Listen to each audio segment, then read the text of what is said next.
누가복음 5장 8절부터 11절까지 우리 다 같이 읽겠습니다.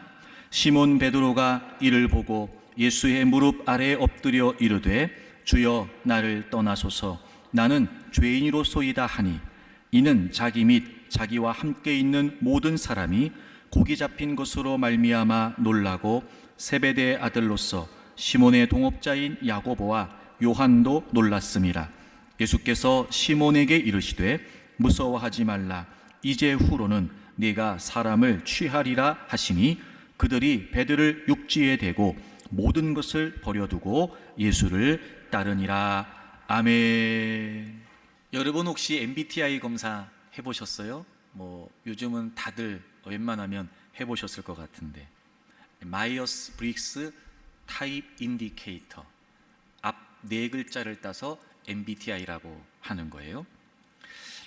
스위스의 카를 융이라고 하는 정신분석학자의 심리 유형론을 토대로 어머니 브릭스가 연구를 먼저 시작했고, 그의 딸 마이어스가 지속적으로 연구를 해서 1944년에 완성한 자기보고식 성격 유형 검사 도구입니다. 이 MBTI는 폼 A, B, C, D를 거쳐서 현재까지 폼 J, K, M, Q 2001년에 마지막 Q 폼이 개발이 됐다고 합니다. 지금 우리나라에서 사용하고 있는 MBTI의 폼은요, 2012년도에 표준화를 하고 2013년도에 최종 개정을 한 Q 폼을 사용하고 있다고 합니다. MBTI는 인간의 성격을 외향, 내향, 영어로 EI 이렇게 표현해요. 알파벳으로. 감각, 직관, SN, 사고, 감정, TF, 판단, 인식, JP 이렇게 16개 유형으로 성격을 분류하고 이를 알파벳 4개의 조합으로 표현합니다. 전체 93개의 문항으로 되어 있고요. 검사 시간은 약 20분에서 30분 정도가 소요된다고 합니다. 특히 요즘 들어 우리나라에 이 MBTI 열풍이 불고 있고, 특히 젊은 세대들을 중심으로 해서 더더욱 그렇다고 합니다. 얼마 전에 CNN에서 이런 기사를 발표했다고 그래요. 2차 세계대전의 성격 검사와 사랑에 빠진 한국, 이런 기사 말입니다. 특히 요즘 이 MBTI를 다방면에서 활용하고 있는데요. 새로운 사람을 만날 때 MBTI 유형을 먼저 밝힌다고 그래요. 또 데이트 상대를 소개받을 때도요, MBTI를 먼저 얘기해서 MBTI 유형이 잘 맞으면 교제를 하는데 그렇지 않으면 안 한다고 하네요. 여러분, 심지어 MBTI 궁합표도 있답니다. 찾아보지는 마세요. 기업들도 이 MBTI를 그 자신들의 상품에 적극 활용한다고 그래요. 어떤 관광회사에서는요, MBTI 유형에 맞도록 관광 코스를 개발을 하고 그 상품을 판매하기도 한답니다. 기업 채용에도 영향을 미친대요. 이 구인 사이트에 특정 MBTI 유형의 구직자를 찾는 글들이 올라온다고 합니다. 예를 들면 이런 거예요. 열정적이며 혁신적인 ENFP를 찾는다, 이런 식이라는 거죠. 이런 어떤 MBTI의 열풍을 보면서 저는 사실 좀 그런 마음이 들었어요. 한 인간을 이렇게 엑스레이 찍듯이 보는 것이 정말 가능할까? 그 4개의 유형으로 규정을 짓는다는 것이 과연 얼마나 신뢰할 수 있을까? 이게 무슨 인생 4컷 즉석 자판기도 아니고 한 컷 한 컷 찍어서 사진으로 보여주는 것처럼 어떻게 이 복잡하고 다양한 인간의 심리와 성격을 이 4개의 유형에 담아낼 수 있을까? 그런 의문이 들어요. 근데 실제로 여러분, 많은 심리학자들은 이 MBTI 결과에 일관성이 없고 또 다양할 수밖에 없는 사람의 성격을 몇 개의 틀에 가둔다며 검사의 정확성과 효용에 의문을 제기해 오고 있다고 합니다. 그도 그럴 것이 이 MBTI 업체인 마이어스 브릭스 컴퍼니에서도 주의를 당부하는 기사를 발표하기도 했다고 그래요. 아시아 태평양 총괄인 캐머런 놋이라고 하는 분이 이 한국에서 MBTI 인기가 높은 것이 굉장히 흡족하긴 하는데 이렇게 얘기했다 그래요. 잘 어울리는 파트너를 찾는 데 사용하기에는 적절치 않을 것이다 라고도 이야기했다고 합니다. 여러분, 이게 당연한 거는요, 먼저 이 MBTI 검사는 자기 보고식 성격 유형 검사입니다. 다시 말하면 그 질문에 내가 답을 하잖아요. 다분히 주관적이에요. 검사를 하는 그 당시의 상태 혹은 그 당시의 감정, 이런 것들이 영향을 미칠 수밖에 없죠. 그래서 실제로 이런 검사 결과도 있었다고 그래요. MBTI 검사를 하고 5개월 후에 다시 검사를 했는데요, 50%가 다르게 나왔다는 거예요. 다른 여러 성격 검사, 행동 검사도 굉장히 많은데 과연 그것을 우리가 얼마나 신뢰해서 이게 나야 라고 말할 수 있을까? 물론 참고할 수는 있겠지만 그것으로 나를 규정짓고 단정짓기에는 뭔가 좀 충분하지 않다 하는 생각이 듭니다. 사랑하는 교우 여러분, 여러분은 여러분을 잘 아십니까? 여러분은 여러분을 누구라고 생각하십니까? 정말 여러분은 여러분을 정확하게 나는 이런 사람이야 라고 알고 계십니까? 만약 그렇다면 그 근거는 무엇이며, 그리고 여러분이 그렇게 주장하는 이유는 또 무엇입니까? 정말 우리는 나 자신을 정확히 알고 있는 것일까? 갈릴리 바닷가에서 고기를 잡으면서 살고 있었던 베드로는 어느 날 평상시와 다름없이 밤에 고기를 잡으러 바다에 나갑니다. 근데 희한하게도 그날은 밤새도록 고기를 잡았는데 한 마리도 잡지를 못한 거예요. 얼마나 피곤하고 얼마나 지쳤을까요? 배를 무태다 대고 청소하고 그물을 씻습니다. 아마 그의 마음은 지금 빨리 이 일을 마무리하고 집에 가서 편히 쉬고 싶었을 거예요. 근데 예수님께서 그 베드로의 배에 올라타십니다. 그리고 배를 바다 쪽으로 조금 떼기를 청하시더니 많이 모여 있었던 그 무리들에게 말씀을 전하기를 시작하시죠. 말씀을 마치시고 예수님께서 베드로에게 조금 깊은 데로 가서 그물을 던지라는 겁니다.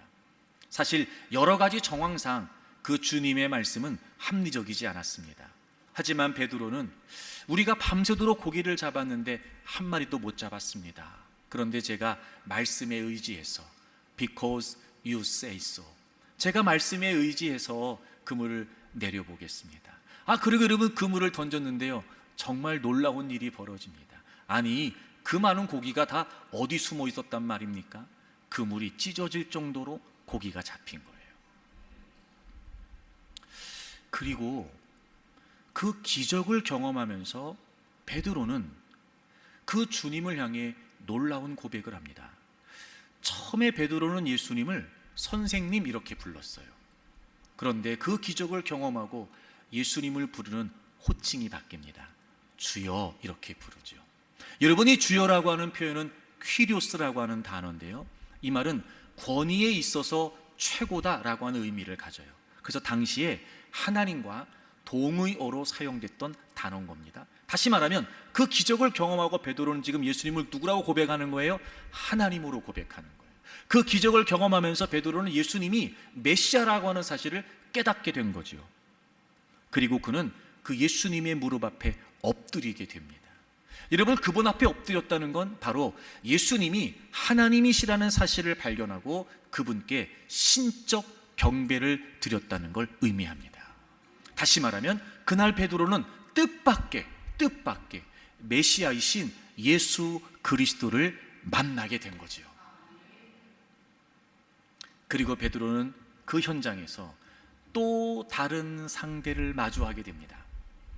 자기가 너무 잘 알고 있는 상대라고 생각했습니다. 자기가 익숙하게 생각하고 있었던 상대였습니다. 그런데 그날은 정말 낯선 그 상대를 마주하게 됩니다.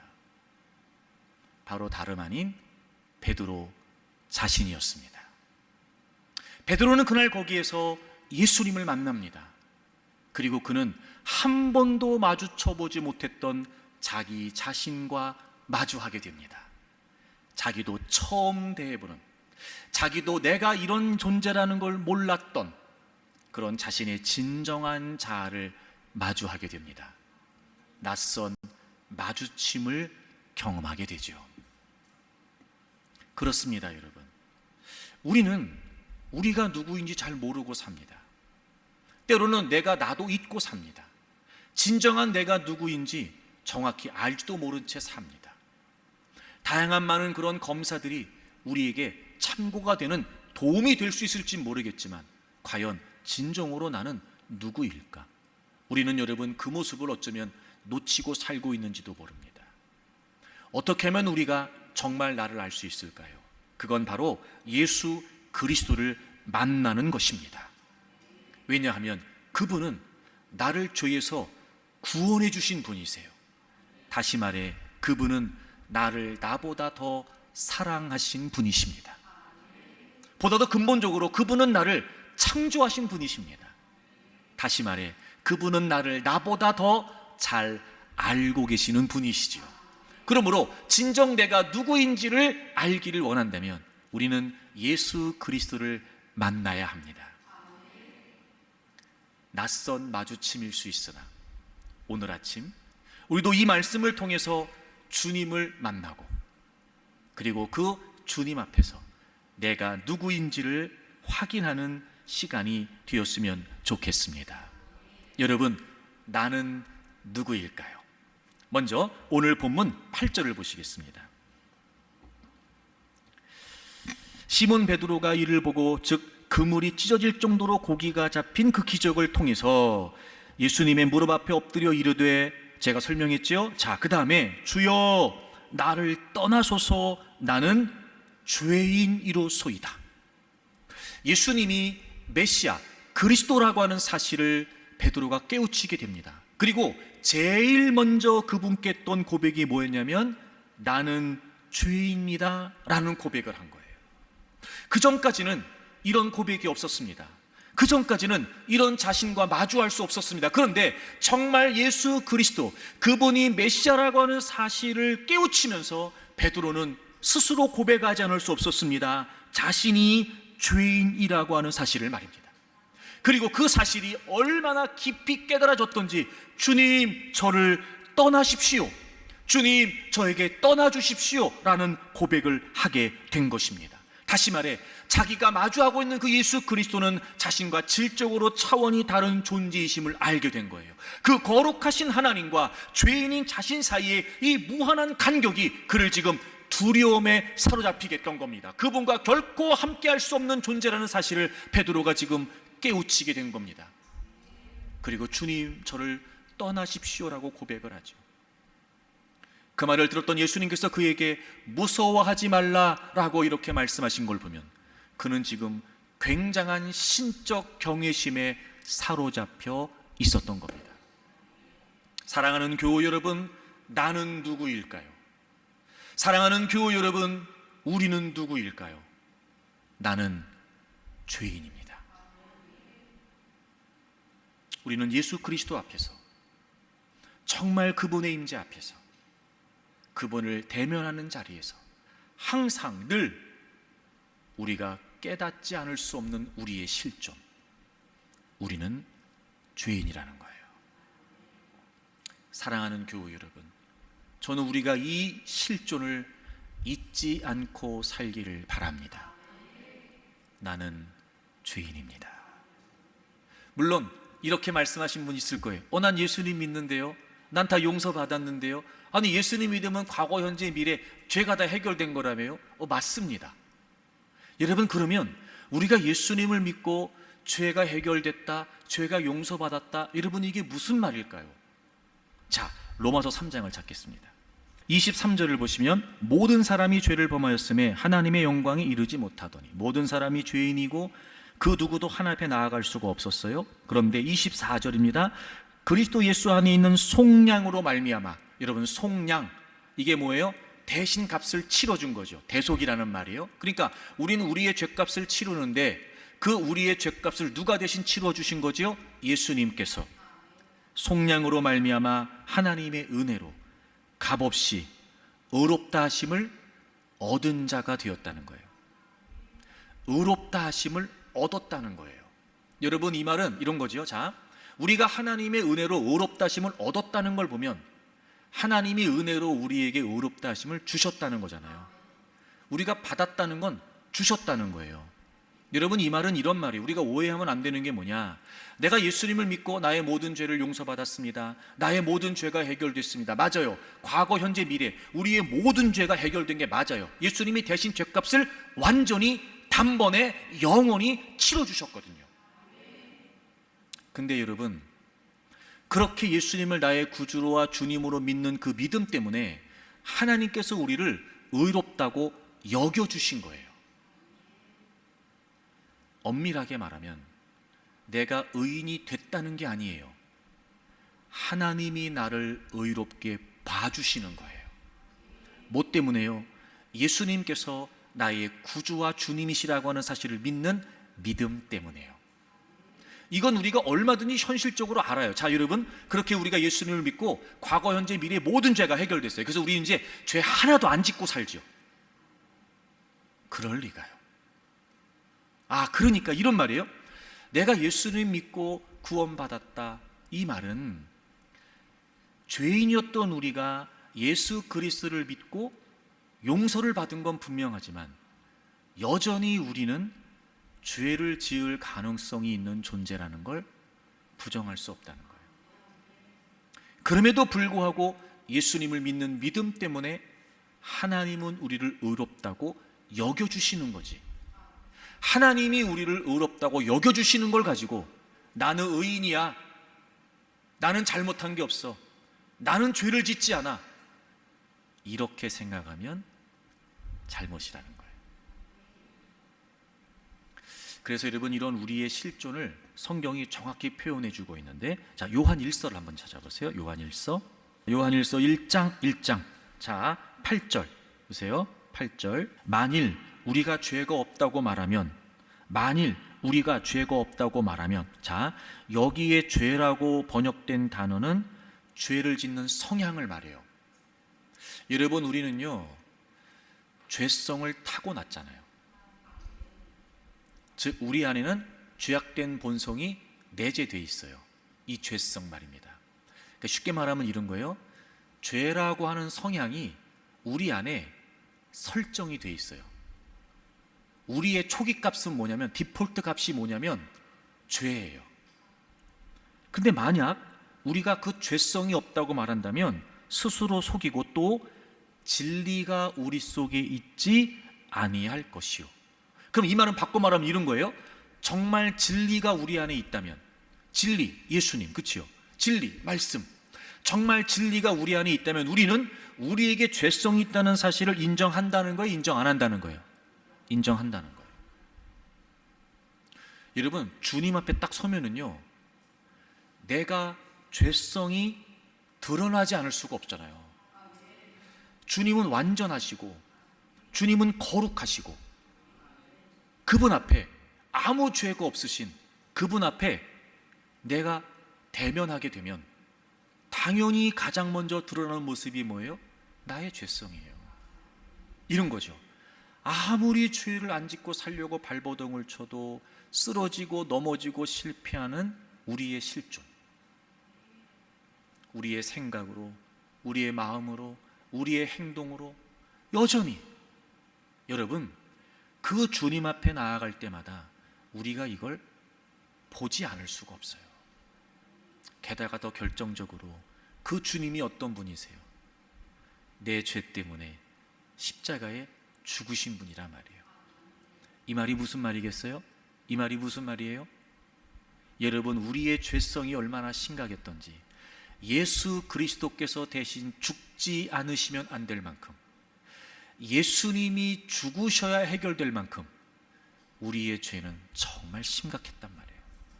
그러니 정말 우리 안에 그분이 계신다면, 진리가 우리 안에 있다면 우린 이 우리의 죄성을 부정할 수가 없다는 거죠. 뿐만 아니라 10절을 보실까요? 10절. 만일 우리가 범죄하지 아니하였다 하면, 그러니까 위에 8절에서는 죄의 성향을 말하는 거예요. 그리고 10절에서는 그 죄의 성향에 따라 구체적으로 죄를 짓는 범죄 행위를 말해요. 만일 우리가 범죄하지 아니하였다 하면 하나님을 거짓말하는 이로 만드는 것이니 또한 그의 말씀이 우리 속에 있지 아니하리라. 여러분, 이 10절이 얼마나 강력한 말씀인지 아세요? 자, 보세요. 나는 죄를 짓지 않아, 나는 범죄하지 않아 라고 만약에 말한다면 그건 하나님을 거짓말하는 자로 만드는 거래요. 여러분, 저를 보세요. 자, 하나님이 거짓말을 하세요, 안 하세요? 안 하세요. 그러니까 이 말은, 뒤에 나오는 말은 있을 수 없는 일이에요. 그러니까 하나님은 거짓말하지 않으신다는 거죠. 있을 수 없는 일이에요. 그러니까 내가 범죄하지 않아 라고 하는 말도 있을 수 없는 말이라는 거예요. 굉장히 강력한 표현이에요. 그러니까 죄성을 가지고 있는 우리는 죄를 지어요, 안 지어요? 죄를 지어요. 근데 우리가 이 사실을 잊고 사는 거예요. 그래요, 믿음으로 구원받았어요. 우리의 모든 죄가 해결됐죠. 우린 믿음으로 의롭다심을 받았어요. 그래서 하나님 안에서 우린 자유합니다. 얼마든지요. 하지만 우리가 간과하면 안 됩니다. 그럼에도 불구하고 여전히 우리 안엔 죄성이 있고 우리는 범죄할 가능성이 짙다는 거 말입니다. 그럼 이제 어떻게 해야 되냔 말이에요. 어떻게 하면 돼요? 그래서 9절이 있는 거예요. 자, 우리 9절은 다 같이 읽어요. 자, 9절 다 같이 읽습니다. 시작. 만일 우리가 우리 죄를 자백하면 그는 미쁘시고 의로우사 우리 죄를 사하시며 우리를 모든 불의에서 깨끗하게 하실 것이요. 아멘. 여러분, 이 9절을 제가 좀 설명하려고 그러는데 여러분 잘 들으셔야 돼요. 자, 우리는 죄성이 있어요. 그래서 우리는 실제적으로 죄를 지어요. 그럼 어떻게 되냐? 우린 믿음으로 의롭다심을 받았는데 그럼 계속 그렇게 살아야 되냐? 그게 아니고, 만일 우리가 우리의 죄를 자백하면 미쁘시고 의로우신 하나님께서 우리를 모든 불의에서 어떻게 하게 하신대요? 깨끗하게 하신대요.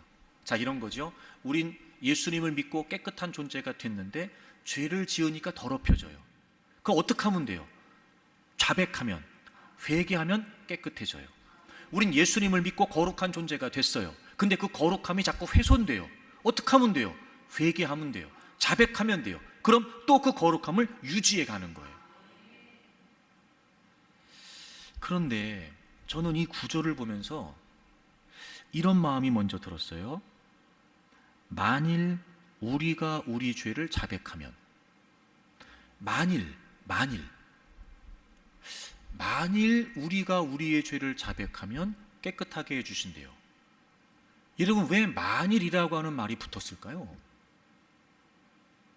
저는 이런 생각 들었어요. 죄성이 있고 죄를 짓는데 죄를 자백하지 않을 수 있구나, 이 마음 들었어요. 깨끗한 존재가 됐는데 깨끗함이 더럽혀질 수 있어요, 우리는. 그럴 때 어떻게 깨끗해져요? 자백해야 돼요. 근데 자백하지 않는 거예요. 그래서 만일이에요. 이런 거예요. 똑같이 죄를 지어요. 근데 누구는 자백해요. 근데 누구는 자백하지 않아요. 사랑하는 교회 여러분, 자백하는 분들이 되기를 바랍니다. 깨끗한 존재가 됐어요. 근데 그 깨끗함이 자꾸 더럽혀진다는 걸 우린 알아요. 그때마다 고민하실 거 없어요. 나는 또 죄를 지었어. 스스로 무너질 거 없어요. 어떻게 하면 돼요? 자백하면 돼요. 자백하면 미쁘시고 우리가 정말 신뢰할 만한, 그리고 의로우신 그분께서 우리를 그 모든 더러움에서 깨끗하게 해주시겠다고 약속하셨어요. 근데 만일 이렇게 말하는 걸 보면 죄를 짓고도 자백하지 않는구나, 인정하지 않는구나, 그럴 수 있다는 거예요. 또 하나, 제가 이 구절을 보면서 심각하게 느꼈던 부분이 뭐냐면 이 자백이라는 단어예요. 제가 설명드린 적이 있었어요. 여러분이 자백이라고 번역된 이 단어는요, 동의하다 이런 뜻이에요. 동의하다. 여러분이 동의한다는 말이 무슨 말일까? 이런 거죠. 죄의 기준에 있어서 하나님의 기준, 즉 성경에 동의한다는 거예요. 그도 그럴 것이, 자, 우리가 어떤 죄를 지었는데 이런 거예요. 나는 죄라고 생각하지 않아요. 근데 성경에서 보니까 그게 죄예요. 자, 그럼 죄예요? 아니에요? 죄지요.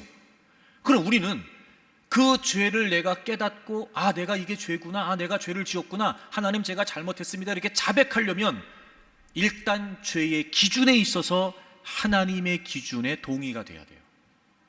그게 안 되면 자백이 안 되는 거예요.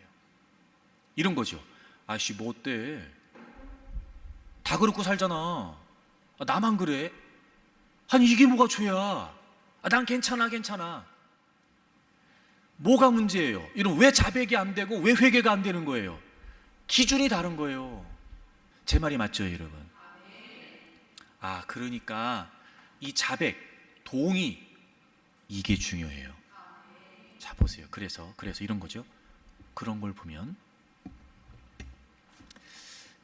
성경적 기준에 근거하여 죄를 죄라고 얘기하는 건 정죄하겠다는 게 아니고 자백하라는 거예요. 근데 이 시대가 죄를 죄라고 얘기하지 못해요. 이게 무슨 홍길동도 아니고 아버지를 아버지라고 못 부르는 것도 아니고 죄를 죄라고 얘기를 못해요. 자, 이게 왜 심각하냐? 보세요. 죄를 성경적 기준에서 죄를 죄라고 얘기하지 않으면 죄를 짓고 살면서도 그게 죄인지를 몰라요. 여러분, 그게 죄인지를 모르면 자백을 하겠어요? 안 하겠어요? 안 하겠죠. 그럼 깨끗해질 수 있어요? 없어요? 없어요. 우리나라요, 죄의 결과가 사망이라는 걸. 그러니까 죄를 죄라고 얘기하는 건 정죄하는 거 아니에요. 이 시대가 죄를 얘기하면 정죄하지 말라는 거예요. 여러분, 정죄와 지적은 다르죠. 정죄할 마음은 없어요. 하나님이 왜 우리에게 성경을 통해 죄를 명확히 드러내실까요? 그래야 용서를 받으니까요. 그래야 회개하고 사니까요. 근데 이제는 그런 얘기 불편하니까 하지 말라는 거예요. 아니, 저도 여러분 이런 얘기 안 하면 편하다니까. 좋은 얘기하고 듣기 좋은 얘기하고. 여러분이 뭘 듣고 싶었는지 내가 모르겠습니까? 나도 알아요. 하지만 여러분, 이건 다 덮어두고, 정말 중요한 살 길은 다 덮어두고, 우리가 뻔히 아는데 다 덮어두고 모른 채 하고 우리끼리 서로 기분 좋은 얘기만 하다 끝나. 여러분, 하나님이 계시지 않고 말씀이 분명하지 않은 예배가 예배겠어요? 그러면 안 돼요. 자백, 동의한다는 거예요. 그래서 우리는 끊임없이 죄의 기준을 하나님의 기준에 맞춰야 돼요. 그리고 내가 생각하기엔 죄가 아니라고 생각했는데, 난 지금까지 괜찮다고 하고 살았는데, 이게 주님이 죄라고 하시네요. 이게 말씀에서 죄라고 하시네요. 알겠습니다, 주님. 제가 잘못했습니다. 저를 용서해 주세요. 제가 이 죄를 이길 수 있도록 저를 좀 도와주세요. 또 제가 무너졌네요. 제가 또 실패했네요. 근데 하나님, 저는 그래도 깨끗하게 살고 싶어요. 하나님의 자녀답게 거룩하게 살고 싶어요. 하나님, 저 좀 도와주세요. 그리고 막 그렇게 자백하고 회개하고 날 상한 심령이 되어서 하나님의 은혜를 구하면, 우리가 경건치 않을 때, 우리가 불의에 빠져 죄인 되어 있을 때도 우리를 건지시려고 예수님을 내어주신 분이신데, 미쁘시고 의로우신 분이 우리를 깨끗하게 하십니다. 그러니 여러분, 이제 내가 누구인지를 명확히 인식해야 돼요. 나는 죄인입니다. 그 사이에 이런 설명을 넣으면 되겠죠. 나는 용서받은 죄인이고 동시에 용서받아야 될 죄인인 거예요. 여러분, 우린 여전히도 용서가 필요한 죄인입니다. 요즘은 다들 건강검진 하시잖아요. 그래서 아마 내시경 다 해보셨을 거예요. 내시경. 이 내시경은 본래 수술 없이 우리 장기 안에, 이 몸 안에 기구를 삽입해서 우리의 장기를 자세하게 관찰해서 보기 위한 의료 기구, 이게 이제 내시경이죠. 저는 이 내시경이라고 하는 단어를 접할 때 참 의미 있게 제가 느끼는 게 뭐냐면, 이 한문을 글자 그대로 풀면 이런 거예요. 내부를 보는 거울, 이게 내시경이에요. 이러면 원래 우리가 거울이라고 하면 안을 봐요, 겉을 봐요? 겉을 보죠. 근데 이 거울은요, 안을 보는 거울이에요. 그러니까 여러분, 거울은 겉만 보는 게 아니라 안에도 봐야 되는 거예요. 또 하나, 이렇게 내시경을 하는 걸 보면 여러분 이런 거예요. 겉이 멀쩡하다고 멀쩡한 게 아닌 거예요. 그렇잖아요. 그러니까 우리가 뭐 해요? 안에다가 기구를 넣어서 안을 들여다보는 거예요. 저는 우리의 신앙도 그렇다고 생각해요. 내시경이 필요하다. 오늘도 이렇게 주일에 우리가 이 무더운 날씨에도 불구하고 이 폭염을 뚫고 우리가 지금 예배의 자리에 다 와서 앉아 있잖아요. 겉으로 보면 여러분 그럴듯하잖아요. 그럴싸하잖아요, 여러분. 근데 실제로 우리 안은 어떠냐 말이에요. 우리 마음, 우리 내면은 어떠냐 말이에요. 그래서 우리도요, 신앙에 내시경이 필요해요. 안을 들여다보는 거울. 그게 뭐겠어요? 성경이요, 성경. 신앙의 내시경은 성경으로 하는 거예요. 히브리서 4장에 있는 것처럼 하나님의 말씀은 살아있고 활력이 있어요. 혼과 영과 관절과 골수, 마음의 생각까지 다 들춰내신다네요. 우리가 성경 앞에 있으면 우리 자신을 성찰하지 않을 수 없고, 우리가 늘 말씀 앞에 있으면 우리의 내면을 들여다보지 않을 수 없죠. 그래서 고백할 수밖에 없어요. 용서받은 죄인인 건 분명한데, 하나님, 저는 여전히 용서가 필요한 죄인입니다. 제가 주님의 은혜로 자유함을 얻어 이제 죄에서 벗어나 하나님의 자녀가 된 건 분명하지만, 여전히 이 죄성이, 여전히 이 죄의 행위가 나를 더럽히고 나를 무너지게 합니다. 여전히 저는 주님의 용서가, 주님의 은혜가, 주님의 긍휼이 필요한, 용서가 필요한 죄인입니다. 사랑하는 여러분, 나는 누구입니까? 여전히 용서가 필요한 죄인입니다. 말씀을 통해 여러분 자신을 살피고, 그때마다 겸허한 모습으로, 상한 심령으로, 주님, 제가 죄인입니다, 그렇게 고백할 수 있기를 바랍니다. 인내하신 구세주여, 내가 비오니, 죄인 오라 하실 때에, 죄인 오라 하실 때에 날 부르소서. 자비하신 보좌 앞에, 자비하신 보좌, 꿇어 엎드려 자복하고 회개하니, 자복하고 회개하. 용서하소서, 용서하소서. 주여, 주여,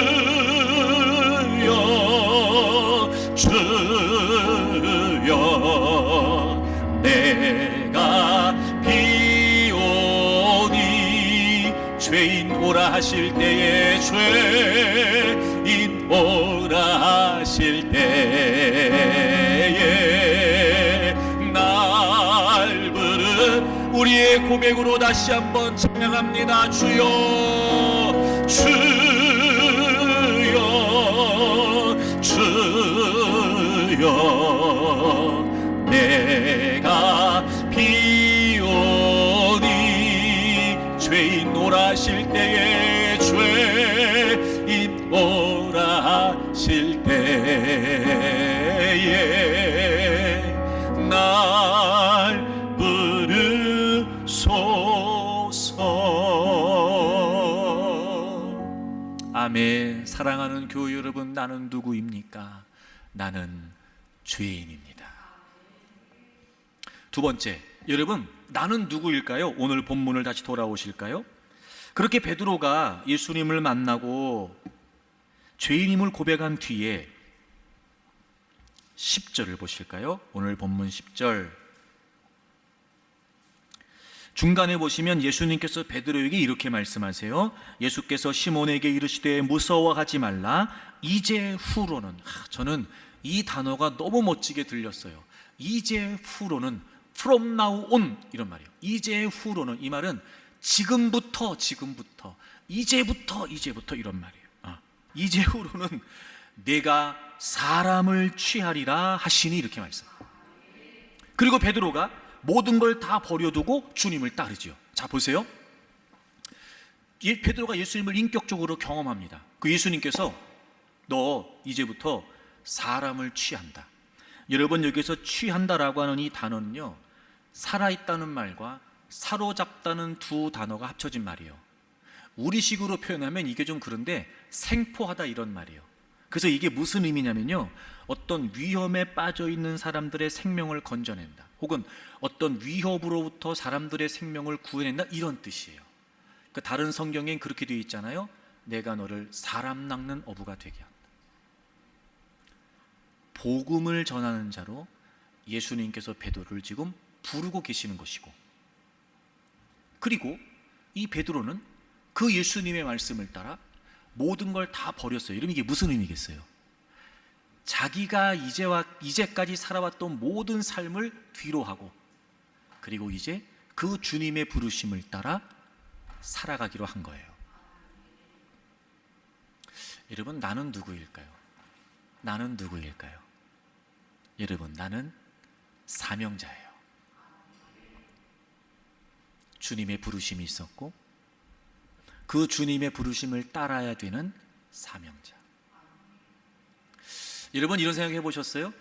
베드로가 예수님 만나기 전까지 자신의 인생에 관해 무슨 생각했을까요? 자신의 인생에 관해 뭐 이런 거겠죠. 지금 갈릴리 바닷가에서 고기 잡고 있잖아요. 그러니까 배를 한 4-5척 거느리는 선장님 정도? 그죠? 네. 아니면 이제 고기를 잡으니까, 생선을 잡으니까 횟집 사장님. 그래서 이 횟집이 유명해져 가지고 1호점, 2호점, 3호점 이렇게 횟집을 경영하는 사장님 정도? 조금 더 발전적으로 생각하면 그런 그런 수산물들을 가지고 통조림 같은 거 만들어 가지고 유통하고 하는 그런 통조림 회사의 무슨 사장님 정도? 베드로가요, 지금까지 자신의 인생에 관해서 계획했던 부분은 그 정도가 전부였을 거예요. 그런데 그날 뜻밖의 주님을 만나죠. 그리고 한 번도 마주해 보지 못했던 자신을 마주하게 돼요. 너 나 따라와. 너 이제부터 사람을 취할 거야.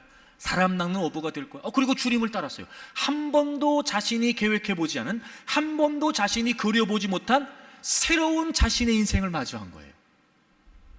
From now on, 너 이제부터는 나를 만난 이제부터는. 그리고 그날 그 시점으로부터 베드로의 인생은 분명히 바뀌었어요. 여러분, 예수 그리스도를 만나면 가장 명확해지는 것 중에 하나가 뭐냐면, 내가 무엇을 위해 살아야 되느냐예요. 예수님 만나기 이전에 내 인생이 있었고, 내 인생의 계획이 있었고, 내 인생의 꿈이 있었어요. 근데 예수 그리스도를 딱 만나고 내가 어떤 존재인지를 알게 됐어요. 그리고 나에게서 예수님이 어떤 분이신지를 알게 되죠. 예수님이 나를 만드셨어. 예수님이 나를 구원하셨어. 이제 예수님이 내 인생의 주인이시고 예수님이 내 인생의 목자가 되셔. 이제 예수 그리스도를 알게 됐어요. 그러니 여러분, 그 주님을 만난 그 시점에서 이전과 똑같은 인생을 살 수는 없는 거예요. 주님이 나를 왜 부르신 걸까? 주님이 나를 뭐 때문에 살게 하시는 걸까? 이렇게 예수 그리스도를 만나고 난 이후에는 분명히 우리의 인생이 달라져야 돼요. 사랑하는 여러분, 나는 누구인가? 나는 부르심을 받은 사명자예요.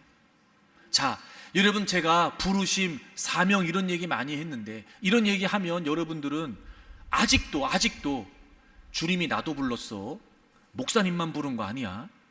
아니 나한테 무슨 사명이 있다 그래? 아이 그런 거는 목사님들이나 신학교 가고 선교사님들이나 사명이지. 난 그냥 먹고 살면 되는 거 아니야? 아 예수님 믿고 잘 먹고 잘 살면 되지. 뭘 자꾸 사명이라고 얘기하고 소명이라고 얘기를 해? 라고 하실 것 같은데 그렇지 않아요. 그래서 준비했습니다. 자, 디모데후서 1장을 찾으세요. 디모데후서 1장 9절이요. 다 같이 읽습니다. 시작. 하나님이 우리를 구원하사 거룩하신 소명으로 부르심은 우리의 행위대로 하심이 아니요 오직 자기의 뜻과 영원 전부터 그리스도 예수 안에서 우리에게 주신 은혜대로 하심이라. 아멘. 하나님이 우리를 구원하사. 자, 여러분 먼저 저를 보세요. 여러분 다 하나님의 은혜로 구원받으셨죠? 분명하죠? 자, 그럼 이 9절의 말씀은 우리를 향하신 말씀인 거예요. 맞죠, 여러분? 하나님이 우리를 구원하사 거룩하신 소명으로 부르셨대요. 아, 여러분, 목사만 부르신 게 아니고요, 우리가 구원받았다는 그 자체가 무슨 의미예요? 하나님이 우리를 부르셨다는 거예요. 영어 성경에 called 이렇게 되어 있어요. 콜링, 맞아요. 하나님의 부르심, 하나님의 소명. 그건 저에게만 있는 게 아니라 여러분 한 분 한 분에게 다 하나님의 부르심이 있단 말이에요. 그럼 여러분 부르신 이유가 있겠죠. 그 뒤를 보세요. 우리의 행위대로 하심이 아니요 오직 자기의 뜻과 영원 전부터 그리스도 예수 안에서 우리에게 주신 은혜대로 하심이라 라고 되어 있어요. 여기 오직 자기의 뜻, 우리 성경은 뜻이라고 번역된데 이 단어가 목적이라는 말이에요. purpose, 목적. 당연해요. 여러분, 하나님이 우리를 부르셨다면 뭐가 있겠어요? 부르신 이유, 목적이 있겠죠. 그게 뭐예요? 사명. 여러분, 간곡히 부탁합니다. 여러분 한 분 한 분을 하나님이 구원하신 건 하나님이 여러분을 콜링, 부르신 거예요. 그리고 여러분 한 분 한 분을 향하신 분명한 하나님의 퍼포스, 목적이 있어요. 그게 우리의 사명이란 말이에요. 근데 제가 늘 사명 얘기하면서 내가 사명을 너무 어렵게 얘기하나? 막 이런 마음이 들더라고요. 그래서 저를 반성하는 차원에서 어떻게 하면 여러분에게 사명을 좀 쉽게 얘기할까? 이 말은 여러분도 반성하시다 이 말인데, 왜냐하면 그렇게 얘기를 해도 하여튼 막 여러분, 사명이라고 말할 때 좀 더 구체적으로 우리가 사명을 어떻게 이해해야 되냐? 자, 첫 번째, 로마서 14장을 찾아보세요. 로마서 14장 9절 보시면, 이를 위하여 그리스도께서 죽었다가 다시 살아나셨으니 곧 죽은 자와 산 자의 주가 되려 하심이라. 아멘. 여러분, 예수님이 여러분을 위해 죽으시고 부활하신 거 다 믿으시죠? 아멘이시죠? 자, 앞에 어떤 내용이 나오고 그것을 위해서 예수님께서 죽으시고 부활하셨대요. 그럼 뭘 위해서 예수님이 죽으시고 부활하신 거냐? 우리가 예수님을 나의 구주와 주님으로 믿는다는 게 무슨 말이냐? 자, 7절부터 보세요. 우리 중에 누구든지 자기를 위하여 사는 자가 없고 자기를 위하여 죽는 자도 없도다. 우리가 살아도 주를 위하여 살고 죽어도 주를 위하여 죽나니 그러므로 사나 죽으나 우리가 주의 것이로다. 여러분, 사명이 뭔지 아세요? 사명, 위하여가 바뀌는 거예요. 위하여. 예수님 만나기 전에는 나 위해서 살았어요. 나 위해서, 내 꿈을 위해서, 내 계획을 위해서, 내 소원을 위해서 그렇게 살았어요. 근데 예수님을 딱 믿고 그분이 나의 구주와 주님 되셔서 내가 그분의 것이 됐어요. 가장 근본적인 변화가 뭔지 아세요? 위하여가 바뀌는 거예요. 위하여, 주님을 위하여, 주님의 뜻을 위하여, 즉 주님의 사명을 위하여. 사랑하는 여러분, 위하여가 바뀌셨습니까? 우린 주님을 믿는다고 말하면서 위하여가 안 바뀌어요. 기도도 나 위해서 해요. 때로는 성경도 나 위해서 읽어요. 예배도 나 위해서 드려요. 위하여가 안 바뀌어요. 여러분, 위하여가 바뀌는 게 사명이에요. 그럼 이제 위하여가 바뀌었어요. 자, 그럼 이제 나를 위해서가 아니라 주님을 위해서, 내 뜻이 아니라 주님의 뜻을, 주님의 사명을 위해. 그럼 주님이 원하시는 게 뭘까? 이제 그래야 우리가 그걸 알아야 위하여를 하잖아. 위하여를, 그죠? 그 주님이 원하시는 게 뭘까? 자, 디모데전서 찾으세요. 2장 4절. 다 같이 찾아서 읽습니다. 자, 시작. 하나님은 모든 사람이 구원을 받으며 진리를 아는 데 이르기를 원하시느니라. 아멘. 자, 우리 이제 위하여가 바뀐 거예요. 주님을 위하여. 근데 주님이 뭘 원하시는지 봤더니 모든 사람이 구원을 받으며 진리를 아는 데 이르기를 원하신대요. 여러분, 우리가 주님을 위하여 살아요. 이제 나 위하여가 아니라 주님을 위하여요. 근데 주님이 뭘 원하세요? 모든 사람이 구원받기를 원하세요. 그러니까 위하여가 바뀐다는 게 뭐예요? 주님을 위해 산다는 게 뭐예요? 주님의 사명을 위해 산다는 게 뭐예요? 주님의 복음을 위해 사는 거예요. 하나님의 나라를 위해 사는 거예요. 사명의 두 번째, 제가 중요한 말씀 드릴게요. 그래서 사명은요, 무엇이 되느냐가 아니라 무엇을 하느냐예요. 근데 우리는 사명을 여전히 자기중심적으로 세속적인 관점에서 뭐가 된다고 생각을 해요. 뭘 되는 걸 사명이라고 생각해요. 아니요, 사명은 위하여가 바뀌는 거예요. 그러므로 무엇이 되느냐가 아니라 그분을 위해 무엇을 하느냐예요. 뭘 하면 돼요? 복음 전하는 거예요. 여러분이 각자 있는 삶의 자리에서, 여러분 교회가 존재하는 그곳에서, 교회를 존재케 하신 그 이유를 따라, 여러분 교회된 우리가 이 땅에 존재하는 이유, 그건 바로 주님의 나라를 전하는 거예요. 그게 사명이에요. 그러니까 이런 거죠. 자, 의사가 되고 싶다. 왜 되고 싶은 거예요? 왜 돼야 돼요? 돈 잘 벌려고? 그런 명예를 얻으려고? 아니면 좀 그런 어떤 휴머니틱하게 어려운 사람 도와주려고? 천만에요. 복음 전하려고요. 왜 사업을 잘해야 돼요? 돈 많이 벌려고? 편하게 살려고?